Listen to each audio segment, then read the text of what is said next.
నమస్కారం MCN news కు స్వాగతం. ఈనాటి ముఖ్యాంశాలు.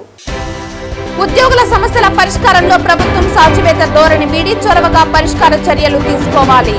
పలంనేరు ఏపీ ఎన్జీఓ సంఘం అధ్యక్షులు ఆనందబాబు డిమాండ్. బీసీ అధికారి పట్ల దురుసుగా ప్రవర్తించిన తాడిపత్రి మున్సిపల్ చైర్మన్ జేసీ ప్రభాకర్ రెడ్డిపై చర్యలు తీసుకోవాలి. బీసీఈఎఫ్ డిమాండ్.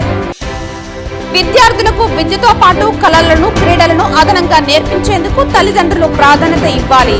కళలు కాపాడుకోవాల్సిన బాధ్యత అందరిపై ఉంది పేర్కొన్న తిరుపతి ఎమ్మెల్యే ఆర్ని శ్రీనివాసులు. వార్తల్లోని వివరాలు. ఉద్యోగుల సమస్యల పరిష్కారంలో ప్రభుత్వం సాచివేత ధోరణి వీడి చొరవగా పరిష్కారం చర్యలు తీసుకోవాలని పలంనేరు ఏపీ ఎన్జీఓ సంఘం అధ్యక్షులు ఆనందబాబు డిమాండ్ చేశారు. రాష్ట్ర వ్యాప్తంగా ఉద్యోగులు, ఉపాధ్యాయులు, విశ్రాంత ఉద్యోగులు ఎదుర్కొంటున్న సమస్యలపై చిత్తూరు ఎన్జీఓ హోంనందు జిల్లా అధ్యక్షులు రాఘవులు అధ్యక్షతన నిర్వహించిన కార్యవర్గ సమావేశంలో పలువురు ఎన్జీఓ సంఘం తరపున ఈ అంశాలు ప్రస్తావించారు. ప్రధానంగా కొత్త పీఆర్సీ కమిషన్ ఏర్పాటు, పెండింగ్ లో ఉన్న కరువు భత్యాల విడుదల, సరెండర్ లీవుల చెల్లింపు, బకాయిల చెల్లింపు, మధ్యంతర భృతి ప్రకటించడం, ఇటీవల జరిగిన బదిలీలో ఉద్యోగులు ఎదుర్కొంటున్న సమస్యలు, వైద్య శాఖలో చేపట్టిన బదిలీలలో అవినీతి, అక్రమాలు, సంఘాన్ని సంస్థాగతంగా బలోపేతం చేయటం, ఎన్జీఓ సంచారం, మాసపత్రిక చందాదారుల పెంపు తదితర అంశాలపై చర్చించారు. ఈ అంశాలన్నింటినీ రాష్ట్ర పరిశీలకులు వెంకటేశ్వర్లు మరియు నెల్లూరు జిల్లా అధ్యక్షులు చెంచల్రావు దృష్టికి తీసుకువెళ్లారు. సమస్యల పరిష్కారానికి రాష్ట్ర సంఘం కృషి చేస్తుందని వారు హామీ ఇచ్చారు. ఈ సమావేశంలో జిల్లా కార్యవర్గం, జిల్లాలోని అన్ని తాలూకాల నాయకులతో పాటు పలంనేరు నియోజకవర్గం తరపున జిల్లా ఎన్జీఓ సంఘం ఉపాధ్యక్షుడు లక్ష్మీపతి యాదవ్, కార్యదర్శి జయమ్మ, ఇంతియాజ్ తదితరులు పాల్గొన్నారు. చిత్తూరు జిల్లా ఏపీ ఎన్జీఓ సంఘం కార్యవర్గ సమావేశం అధ్యక్షత వహించినటువంటి గౌరవనీయులు రాఘవ సార్ గారు, అదేవిధంగా రాష్ట్ర అబ్జర్వర్గా చేసినటువంటి వెంకటేశ్వర్లు గారు మరియు నెల్లూరు జిల్లా అధ్యక్షులు చంద్రరావు గారు, వేదిక మీద ఆసీనులైనటువంటి గౌరవ జిల్లా కార్యవర్గ సభ్యులు, గౌరవ తాలూకా అధ్యక్ష కార్యదర్శులు మరియు విచ్చేసినటువంటి ప్రతి ఒక్కరికి కూడా పేరున పలంనేరు ఏపీ ఎన్జీఓ సంఘం తరఫున నమస్కారాలు తెలియజేస్తూ, ముఖ్యంగా ఏపీ ఎన్జీఓ సంఘం అంటేనే ఒక మంచి చరిత్ర కలిగినటువంటి సంఘం. మరి దానికి తోడు ఈరోజు అగ్నికి ఆద్యం పోసినట్టుగా ఒక సమర్థవంతమైనటువంటి నాయకత్వం మన సాగరన్న గారి నేతృత్వంలో ఈరోజు ఏపీ ఎన్జీఓ సంఘానికి దక్కింది అనడంలో అతిశయోక్తి లేదు. ఎందుకంటే సంఘం చాలా గొప్పది. అదేవిధంగా సంఘానికి ఈరోజు అధ్యక్షులుగా మరి బాధ్యతలు చేపట్టినటువంటి సాగర్ సార్ కూడా చాలా సమర్థవంతుడు. కాబట్టి ఇది మనందరూ కూడా మాట్లాడుకుంటూ ఉంటాం, డబుల్ ఇంజన్ సర్కార్ అని చెప్పి. ఆ విధంగా మనకు కూడా ఏపీ ఎన్జీఓ సంఘం మరి అధ్యక్షుడు ఇద్దరు కూడా బ్రహ్మాండమైనటువంటి కాంబినేషన్ ఈరోజు ఖచ్చితంగా భవిష్యత్తులో మనకు మంచి ఫలితాలు వచ్చేటటువంటి అవకాశం చాలా చాలా మెండుగా ఉందనేది ఏమాత్రం కూడా అతిశయోక్తి లేదు. మన అందరూ కూడా చూస్తే మరి సాగరన్న గారు అధ్యక్ష బాధ్యతలు తీసుకున్న తర్వాత ప్రతిరోజు కూడా మరి వారి బాధ్యతలు విస్మరించకుండా ఏదో ఒక శాఖలో ఎక్కడో చోట మరి మన సంఘం కార్యక్రమాలు చేస్తూ ముందుకు దూసుకువెళ్తున్నటువంటి విషయాన్ని మనందరూ కూడా మరి ఈరోజు చూస్తూ ఉన్నాం. నిన్ననే ముఖ్యమంత్రి, గౌరవ ముఖ్యమంత్రి గారిని కూడా కలిసి మన సమస్యలపై కూడా చర్చించడం జరిగింది. కళలు కాపాడుకోవాల్సిన బాధ్యత అందరిపై ఉందని ఎమ్మెల్యే ఆర్ని శ్రీనివాసులు అన్నారు. విద్యార్థులకు విద్యతో పాటు కళలను, క్రీడలను అదనంగా నేర్పించేందుకు తల్లిదండ్రులు ప్రాధాన్యత ఇవ్వాలని ఆయన కోరారు.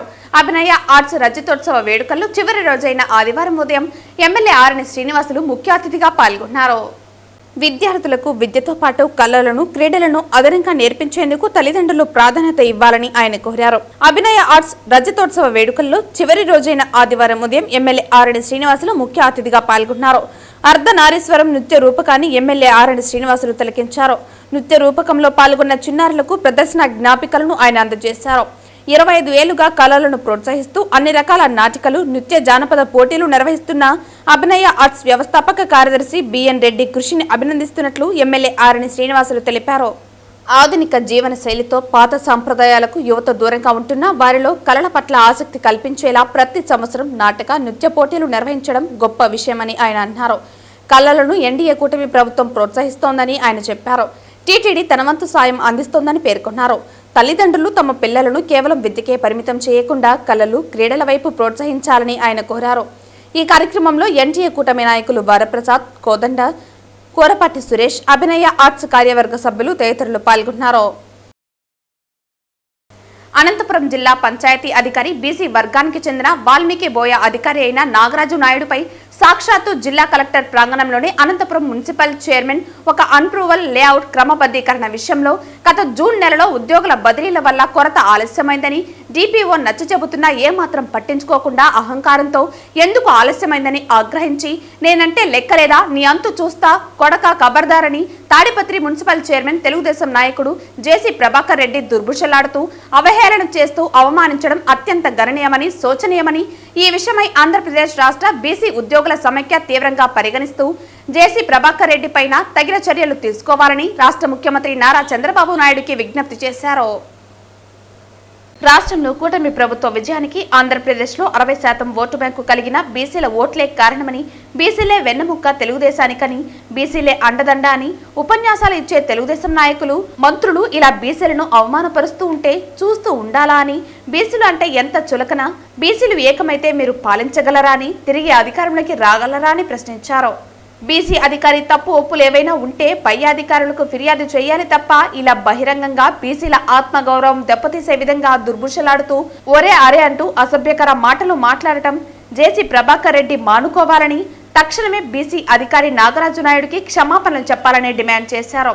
రాష్ట్రంలోని అన్ని ముఖ్య పట్టణాలలో మహాత్మా జ్యోతిరావు పూలే బీసీ భవన్లను నిర్మించాలని, తెలంగాణ తరహాలో ఆంధ్రప్రదేశ్లో కూడా బీసీ కులగణన జరిపి బీసీ రిజర్వేషన్లు 42% పెంచాలని, కూటమి ప్రభుత్వం ఎన్నికలకు ముందు ఎన్నికల మేనిఫెస్టోలో హామీ ఇచ్చినట్లుగా బీసీల రక్షణకు అట్రాసిటీ చట్టం తీసుకురావాలని అన్నారు.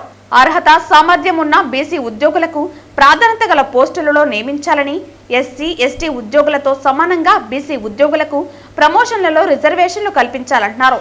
తిరుపతిలో అసంపూర్తిగా అర్ధాంతరంగా నిలిచిపోయిన బీసీ భవన్ను పూర్తి చేసి బీసీ ఉద్యోగులకు, విద్యార్థులకు అందుబాటులోకి తేవాలని బీసీ ఉద్యోగుల సమైక్య డిమాండ్ చేస్తోందన్నారు. ఈ కార్యక్రమంలో ఆంధ్రప్రదేశ్ బీసీ ఉద్యోగుల సమైక్య వ్యవస్థాపక అధ్యక్షులు గోపాల్, రాష్ట్ర ప్రధాన కార్యదర్శి బట్టా భాస్కర్ యాదవ్, జిల్లా అధ్యక్షులు గణేష్ బాబు, ప్రధాన కార్యదర్శి వంకిపురం పవన్, కోశాధికారి సునీల్ దత్, ఈసీఎఫ్ జిల్లా ఉపాధ్యక్షులు గబ్బల ప్రసాద్ తదితరులు పాల్గొన్నారు. మరి 60% ఓట్ బ్యాంకు 143 కులాల బీసీలు ఈరోజు అన్ని ప్రభుత్వాలకు, అన్ని పార్టీలకు వెన్నెముక. అలాంటి బీసీల పట్ల చిన్నచూపు, బీసీ అధికారుల పట్ల చిన్నచూపు, తప్పు ఏమైనా ఉంటే పై అధికారులకు మీరు చెప్పి ఒకవేళ ఆ అధికారి తప్పుంటే చర్య తీసుకోవచ్చు అంతే తప్ప బహిరంగంగా ఆత్మన్యూనత భావం, ఆయన ఆత్మగౌరవం దెబ్బతీసే విధంగా దుర్భాషలాడుతూ ఒక సొంతంగా నడవలేని స్థితిలో 2 మనుషులు పట్టుకుంటే నడవలేరు ఆ మహానుభావుడు 70 ఏళ్ళు పైచిలుకువాడు, ఓర్పు లేకుండా, ఓపిక లేకుండా, అసహనంతో, దురహంకారంతో, అహంకారంతో బీసీ అధికారి పట్ల ప్రవర్తించిన తీరు రాష్ట్ర వ్యాప్తంగా బీసీ వర్గాలైతేనేమి, ఎస్సీ వర్గాలైతేనేమి, బలహీన వర్గాలన్నీ కూడా ఏకముక్తంతో ఖండిస్తున్నాయి. భవిష్యత్తులో ఇలాంటి చర్యలు ఇలాంటి దురంగపోతున్న చర్యలు ఏర్పడకుండా ముఖ్యమంత్రి గారి చర్యలు తీసుకోవాలి. అలా కాకుండా వదిలేస్తే తగిన మూల్యం చెల్లించి వస్తుంది. బీసీలు, ఎస్సీలు, మైనార్టీలు ఏకమై మీకు జవాబు చెప్పే రోజు వస్తుంది. మీరు మాటల్లో కాదు చేతుల్లో బీసీల పట్ల, ఎస్సీల పట్ల ప్రేమ చూపించాలి. తప్పు ఏ అధికారి ఉన్నా దానికి తగినట్టు ప్రాసెస్ ఉంది తప్ప ఆ రకంగా అధికారి 50 ఏళ్ళు పైచిలకు అధికారి ఒక డిప్యూటీ కలెక్టర్ అందిస్తాయి అధికారిని ఆ రకంగా దుర్భాషలాడము ఇది భావ్యం కాదు. ఇలా చాలా చోట్ల జరుగుతున్నాయి. కాబట్టి బీసీ ఉద్యోగులకు అండగా ఉంటుంది. రాష్ట్ర వ్యాప్తంగా 2018లో బీసీ ఉద్యోగుల సమైక్య ఏర్పాటైంది. ఈరోజు అటెండర్ నుంచి ఆ గ్రూప్ 1 ఐఏఎస్ అధికారి దాకా బీసీ వర్గాలకు చెందిన వాళ్ళందరూ మేము రక్షణగా ఉన్నాం. ఎస్సీ, ఎస్టీ సోదరులతో కలిసి మేమందరూ కూడా ఎస్సీ, బీసీలందరూ కూడా బలహీన వర్గాలు తప్పు ఎవరిదైనా తప్పు ఉంటే మీరు దానిపైన చర్యలు తీసుకోండి. తప్పు లేకుండా అధికారుల పట్ల ఇలాంటి ప్రవర్తించే తీరు మంచిది కాదని మేము ఏకముక్తంగా ఖండిస్తున్నాం. భవిష్యత్తులో 15 రోజుల వ్యవధి లోపల అతనిపైన చర్య తీసుకోవాలి. పై అధికారులు ఎందుకులేండి పెద్దవాళ్ళతో అంటున్నారంట. అది మీకు వస్తే కానీ తెలియదు, మీ దాకా వస్తే కానీ ఆ వేడి తెలియదు అన్నట్టు ఒక అధికారి పట్ల వీళ్ళు ప్రవర్తించడం. ఇలాగ జిల్లాలో కూడా చాలా చోట్ల ఈ రాజకీయ ఒత్తిళ్ళు జరిగి ఆత్మన్యూనత భావంతో ఉన్నతమైనటువంటి ఒక అర్హత గల అధికారులను కూడా అక్కడక్కడ ఇబ్బందులు పెడుతున్న మా దృష్టికి వస్తుంది. కాబట్టి మీరు అధికారులను స్వేచ్ఛగా పనిచేసినవ్వండి. మీరు ఈ రకంగా రాజకీయ ఒత్తిళ్లతో అధికారుల యొక్క విధి నిర్వహణలో మీరు జోక్యం చేసుకొని మీ పెత్తనాలు చెలాయిస్తే అది భావ్యం కాదని వాళ్ళు సవినయంగా ఈ ప్రభుత్వ పాలకులకు తెలియజేసుకుంటున్నాం. భారత కమ్యూనిస్టు పార్టీ చంద్రగిరి మండలం ప్రథమ మహాసభ కె రాధాకృష్ణ అధ్యక్షతన జరిగింది. ఈ మహాసభకు ముఖ్య అతిథులుగా సిపిఐ రాష్ట్ర కార్యదర్శి వర్గ సభ్యులు కామ్రేడ్ హరినాథ్ రెడ్డి, పార్టీ జిల్లా కార్యదర్శి కామ్రేడ్ మురళి పాల్గొన్నారు. ఈ సందర్భంగా వారు మాట్లాడుతూ భారత కమ్యూనిస్టు పార్టీ స్వాతంత్ర పోరాటంలో సంపూర్ణ స్వాతంత్రంకై నినాదించి పోరాడిందే. దున్నేవాడికి భూమి కావాలని, ఇల్లు లేని పేదలందరికీ ఇళ్ల స్థలాలు ఇవ్వాలని అనేక భూ పోరాటాలు చేసింది. చదువుకుని ఉద్యోగ ఉపాధి అవకాశాలు లేని వారికి ఉద్యోగ ఉపాధి అవకాశాల కోసం అనేక సంఘాలు పెట్టి సమరం చేసి సాధించిన ఘనత సిపిఐది. అలాగే భారత కమ్యూనిస్టు పార్టీ భారతదేశంలో 100 సంవత్సరాల శత జయంతి ఉత్సవాలను జరుపుకుంటుంది. ఈ 100 సంవత్సరాల కాలంలో భారత కమ్యూనిస్టు పార్టీ అనేక సంఘాలను పెట్టింది. సమస్యలపై పోరాటాలు చేసి అనేక విజయాలను సాధించింది. అలాంటి కమ్యూనిస్టు పార్టీ మొట్టమొదటిసారి చంద్రగిరి మండలంలో ప్రథమ మహాసభను జరిపి భారత కమ్యూనిస్టు పార్టీని చంద్రగిరి మండలంలో ఏర్పాటు చేస్తోంది. రానున్న కాలంలో పెద్ద ఎత్తున ప్రజలు, కార్మికులు ఎదుర్కొంటున్న సమస్యలపై సమరశీల పోరాటాలకు సన్నద్ధం కాబోతోంది. ఇప్పటికే రాష్ట్రంలో కూటమి ప్రభుత్వం విద్యుత్ భారాలు మోపుతోంది. స్మార్ట్ మీటర్లను బిగిస్తున్నారు. సూపర్ 6 హామీలు ఇచ్చి అధికారంలోకి వచ్చిన కూటమి ప్రభుత్వం నేడు హామీలకు పంగనామాలు పెట్టి పేదలపై భారాలు మోపుతోంది. కార్మికులు జీతాలు పెంచుతామని చెప్పి మధ్యాహ్న భోజన కార్మికులకు జీతాలు పెంచలేదని, 3000 రూపాయలతో ఎలా బతికి బట్ట కట్టాలని పేద కార్మికులు, మధ్యాహ్న కార్మికులు ప్రభుత్వాన్ని ప్రశ్నిస్తున్నారని అన్నారు. ప్రభుత్వ పాఠశాలలో పనిచేసే ఆయాలు, స్వీపర్ల పరిస్థితి మరీ దారుణంగా ఉందన్నారు. పంచాయతీ కార్మికులకు కనీస వేతనాలు ఇవ్వటం లేదని, పోరాడి సాధించుకున్న జీతాలను సైతం కొత్త కార్మిక చట్టాలు తీసుకొచ్చి కార్మికులను కట్టుబానిసలు చేసే ప్రయత్నం చేస్తోందన్నారు. వీటన్నిటికీ వ్యతిరేకంగా భారత కమ్యూనిస్టు పార్టీ రానున్న కాలంలో పెద్ద ఎత్తున పోరాటాలకు శ్రీకారం చుడుతుందన్నారు. అందులో పాల్గొనాలని, పోరాటాలు చేయాలని, విజయాలు సాధించాలని అన్నారు. అందుకు భారత కమ్యూనిస్టు పార్టీ మీ అందరికీ అండగా ఉంటుందని పేర్కొన్నారు. ఈ కార్యక్రమంలో సిపిఐ జిల్లా కార్యవర్గ సభ్యులు విశ్వనాథ్, పార్టీ నాయకులు చంద్రశేఖర్ రెడ్డి, శ్రీరాములు, ఎన్జి రవి తదితరులు పాల్గొన్నారు. ఈరోజు కమ్యూనిస్టు పార్టీ బలపడితే మండలంలో ప్రజా సమస్యలు పరిష్కారం అవుతాయనేటువంటి వేదికగా ఈరోజు మనల్ని, ప్రజల్ని, వచ్చేటువంటి పాలకులు పిచ్చోళ్ళు చేస్తూ ఉన్నారు. ఎందుకు ఈ మాట చెప్తున్నామంటే గత 4 సంవత్సరాలు 5 సంవత్సరాలు ఈ రాష్ట్రంలో జగన్మోహన్ రెడ్డి అధికారం ఉన్నాడు. 5 సంవత్సరాల పాటు ఆయన చేసినటువంటి కార్యాచరణ మొత్తం కూడా బటన్ నొక్కే పనే చేస్తూ వచ్చాడు. అభివృద్ధిని పూర్తిగా దూరం పెట్టాడు. వర్కర్స్ సమస్యలు పూర్తిగా దూరం పెట్టాడు. అందువల్ల మనం అడిగేది ఏంటంటే మీరు తినే సొత్తులో కొంచెం ఒక 10% మీరు గాన తగ్గించుకుంటే మనందరికీ 26,000 రూపాయలు జీతం ఇవ్వచ్చు, పెన్షన్లు ఇవ్వచ్చు, హాయిగా మంచి ఇళ్ళు కట్టించవచ్చు, మన పిల్లలకు మంచి చదువు చదివించుకోవచ్చు, మనం అన్ని రకాల సదుపాయాలు వస్తాయి. ఇప్పుడు రూయి హాస్పిటల్ ఉంది, ఇక్కడ ప్రైమరీ హెల్త్ సెంటర్ ఉంది. మామూలు వాడు పోయి కార్పొరేట్ హాస్పిటల్, ప్రైవేట్ హాస్పిటల్ చూపించుకోలేడు. ఎక్కడ అడిగిపోతే ఏదో ఒక మాత్రం, తెల్ల మాత్రం, ఎర్ర మాత్రం ఏదో ఒకటి ఇస్తారు, ఉపశమనం. అది కూడా సక్రమంగా నిర్వహించడం. ఆ హాస్పిటల్ కూడా ఈరోజు ప్రైవేట్ వాళ్ళకి ఇచ్చేస్తున్నారు. అన్నీ కూడా ప్రాంతీయ పార్టీలు, వాళ్ళ అవసరాల కోసం పుట్టినటువంటి వ్యక్తిగత పార్టీలు, ప్రజల కోసం పుట్టినటువంటి పార్టీ. ప్రతి ఒక్కరికి తినడానికి తిండి, ఉండడానికి ఇల్లు, కట్టుకోవడానికి బట్ట, చేసుకోవడానికి పని కల్పించాలనే ఆలోచన కలిగినటువంటి భారత కమ్యూనిస్టు పార్టీ మనందరి కష్టాల్లో, బాధల్లో తోడుగా ఉండి తన హక్కుల కోసం పోరాటం చేసే భారత కమ్యూనిస్టు పార్టీ మండల మహాసభని ఈరోజు జరుపుకుంటున్నాం. పోలీస్ ఉద్యోగం అనేది విలువలతో కూడినదని, క్రమశిక్షణ చాలా ముఖ్యమని, అలా చేసినప్పుడే విధి నిర్వహణలో ఎక్కడ ఉన్నా రాణించగలమని తిరుపతి జిల్లా ఎస్పీ హర్షవర్ధన్ రాజు అన్నారు. Tirupati police guest house conference hall నందు ప్రొహిబిషనరీ సబ్ ఇన్స్పెక్టర్ కు సమావేశం ఏర్పాటు చేశారు. తిరుపతి జిల్లాకు 36 మందిని ప్రొహిబిషనరీ సబ్ ఇన్స్పెక్టర్లు రాష్ట్ర ప్రభుత్వం కేటాయించింది. వారిలో కర్నూలు రేంజ్కు చెందిన 32 మందికి కాగా గుంటూరు రేంజ్కు చెందిన 4 ఉన్నారు. వీరితో 21 మంది ఎస్ఐలు కాగా 15 మంది WSIలు ఉన్నారు. 35 మంది ఎస్ఐలు, WSIలకు జిల్లాలోని వివిధ పోలీస్ స్టేషన్లు కేటాయించడం జరిగింది. ఈ సందర్భంగా జిల్లా ఎస్పీ హర్షవర్ధన్ రాజు మాట్లాడుతూ, నూతనంగా బాధ్యతలు చేపడుతున్న ఎస్ఐలు పోలీసు శాఖపై గౌరవాన్ని పెంచే విధంగా విధులు నిర్వహించాలని ఎస్పీ అన్నారు. మనం ట్రైనింగ్లో శిక్షణ పొంది విధి నిర్వహణలో వచ్చే సవాళ్లు వేరుగా ఉంటాయని, ఆ సవాళ్లను అధిగమించి ముందుకు వెళ్లి ప్రజలకు సరైన న్యాయం చేసినప్పుడే మంచి గుర్తింపు వస్తుందన్నారు. మనకు తెలిసినవన్నీ నిజాలు కాదని, మనకు తెలియనివన్నీ అబద్ధాలు కాదన్న విషయం మొదట గ్రహించి నిజాలు వెలుగులోకి తీసే విధంగా ఇన్వెస్టిగేషన్ చేసి కంప్లైంట్కి న్యాయం చేసే విధంగా చర్యలు చేపట్టాలన్నారు. ఎస్ఐలుగా బాధ్యతలు చేపట్టిన వారందరూ ఉన్నతమైన చదువులు చదువుకుని వచ్చిన వారేనని, కాబట్టి మీరు వెళ్లిన పోలీస్ స్టేషన్లో మీ ప్రతిభ కనబరచాలన్నారు. రాష్ట్ర ప్రభుత్వం ఎంతో ప్రతిష్టాత్మకంగా సాంకేతిక పరిజ్ఞానం వినియోగంతో పాటు డ్రోన్ కెమెరాల నిర్వహణపై వివరించారు. డ్రోన్ కెమెరా వినియోగం ద్వారా 10 మంది చేయాల్సిన పనిని ఒక్క డ్రోన్ కెమెరాతోనే జరుగుతుందన్నారు. దీని వలన మ్యాన్ పవర్ సేవ్ అవుతుందన్నారు. తిరుపతి నగరాన్ని 3 జోన్లుగా విభజించి ఆకాశ మార్గంలో పగలు, రాత్రి సమయాలలో డ్రోన్ కెమెరాలు నిఘా ఏర్పాటు చేశామన్నారు.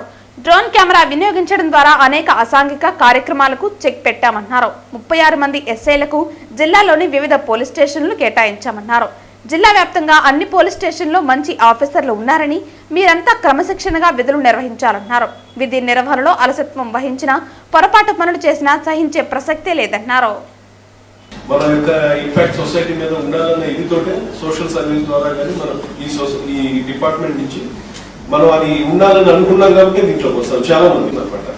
సో అందరూ కూడా మీ రిలవెన్స్ ఉంచే విధంగా ఈ లర్నింగ్ మైండ్ సెట్ తోటి, ఆ ఇంక్లూజిటివ్నెస్ తోటి, కొత్త విషయాలు తెలుసుకోవాలన్న ఇదితోటి మీరు ప్రోగ్రెస్ కావాలా. సో అలా మొత్తం ఎంటైర్ మన crime recorded related information data అంతా కూడా ఇట్ బీయింగ్ అప్లోడెడ్ CCTVs.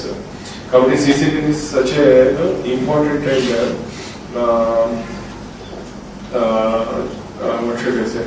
చాలా క్రిటికల్ కాంపోనెంట్ ఆఫ్ పోలీసింగ్. కాబట్టి వీళ్ళందరూ కూడా CCTVs డైలీ వెళ్ళినప్పుడు దాంట్లో ఉన్న ఏమేమి ఉన్నాయి, ఎటువంటి ఇన్ఫర్మేషన్ CCTVs లో ఉంది, సో అది ఎట్లా ఇన్ఫర్మేషన్, దాంట్లో ఏమన్నా షార్ట్ ఫాల్స్ ఉన్నాయా, ఎక్కడైనా టెక్నికల్ గా ఇష్యూస్ వస్తున్నాయా, ఏమన్నా ఉంటే దానికి సంబంధించిన మీ అబ్జర్వేషన్స్ ఏదైనా ఉంటే చెప్పడం. దాని గురించి try to spend most of your time with the public. Talk మీరు స్టేషన్ లో ఉన్నా బయట ఉన్నా కూడా almost try to talk with the public. ఎక్కడైనా వెళ్ళినప్పుడు వాళ్ళతో మాట్లాడడం, పెద్ద ఏదో మాట్లాడదు, మామూలుగా ఎట్లా ఉంది ఏంది అని మాట్లాడినా కూడా చాలు, తెలుసుకుంటే మీకే చాలా విషయాలు తెలుస్తూ ఉంటాయి. So that sort of interaction with the public is very very important. So always be with the public, talk to them nicely, talk to different sections of the society, try to collect information. మనకు ఏ issue కూడా sudden గా పెద్ద issue అయిపోదు, మనకి చాలా time ఉంటుంది. ఆ టైంలో మనం ప్రాపర్ గా రెస్పాండ్ కాకపోవడం వల్ల, మన టైం ఇంటర్వెన్షన్ లేకపోవడం వల్ల, దాన్ని మనం ప్రాపర్ గా అడ్రస్ చేయకపోవడం వల్ల అది పెద్ద విషయం అవుతుంది తప్ప ఏది కూడా పెద్ద విషయం కాదు. ఇష్యూస్ ఉన్నప్పుడు వాళ్ళు మనకి చాలా హెల్ప్ అవుతారు. సొసైటీ ఎప్పుడు society community engagement, society help లేకుండా మనం ఏ ఇష్యూని కూడా మనంతా మనం చేసిన ఇష్యూస్ ఉండవు. అండ్ ఆల్ ఇన్ఫర్మేషన్ మీద మనకు వెల్త్, మనకి ఎంత ఇన్ఫర్మేషన్ వస్తే మనం అంత కమాండింగ్ పొజిషన్ లో ఉంటాం. తిరుమల తిరుపతి పర్యటన నిమిత్తం తిరుపతి రైల్వే స్టేషన్ కు విచ్చేసిన ఆంధ్రప్రదేశ్ రాష్ట్ర గవర్నర్ అబ్దుల్ నజీర్ కి సాదర స్వాగతం లభించింది. తిరుమల తిరుపతి పర్యటన నిమిత్తం తిరుపతి రైల్వే స్టేషన్ కు విచ్చేసిన ఆంధ్రప్రదేశ్ రాష్ట్ర గవర్నర్ అబ్దుల్ నజీర్ కి సాదర స్వాగతం లభించింది. స్వాగతం పలికిన వారిలో తిరుపతి జిల్లా ఎస్పీ హర్షవర్ధన్ రాజు, తిరుపతి జిల్లా జాయింట్ కలెక్టర్ శుభం మన్సల్, రైల్వే డీఎస్పీ హర్షితా చంద్ర ఉన్నారు.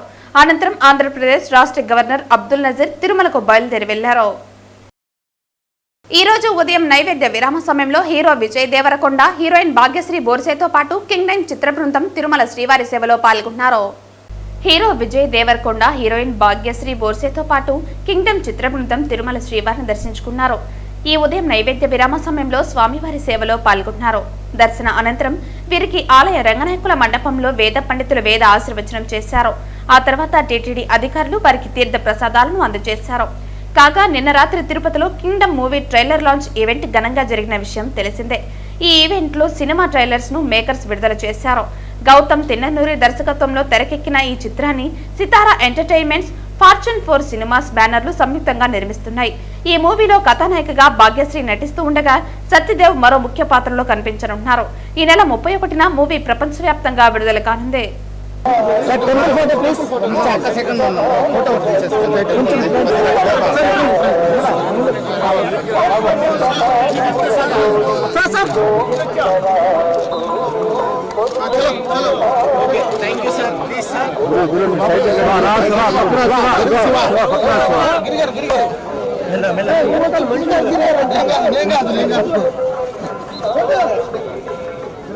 వార్తలు ముగించే ముందు ముఖ్యాంశాలు మరోసారి. ఉద్యోగుల సమస్యల పరిష్కారంలో ప్రభుత్వం సాచివేత ధోరణి వీడి చొరవగా పరిష్కార చర్యలు తీసుకోవాలి. పలంనేరు ఏపీ ఎన్జీఓ సంఘం అధ్యక్షులు ఆనందబాబు డిమాండ్. బీసీ అధికారి పట్ల దురుసుగా ప్రవర్తించిన తాడిపత్రి మున్సిపల్ చైర్మన్ జేసీ ప్రభాకర్ రెడ్డిపై చర్యలు తీసుకోవాలి. బీసీఈఎఫ్ డిమాండ్. విద్యార్థులకు విద్యతో పాటు కళలను, క్రీడలను అదనంగా నేర్పించేందుకు తల్లిదండ్రులు ప్రాధాన్యత ఇవ్వాలి. కళలు కాపాడుకోవాల్సిన బాధ్యత అందరిపై ఉంది పేర్కొన్న తిరుపతి ఎమ్మెల్యే ఆర్ని శ్రీనివాసులు. ఈ వార్తలు ఇంతటితో సమాప్తం. తిరిగి వార్తల్లో మళ్ళీ కలుద్దాం. అంతవరకు సెలవు. నమస్కారం.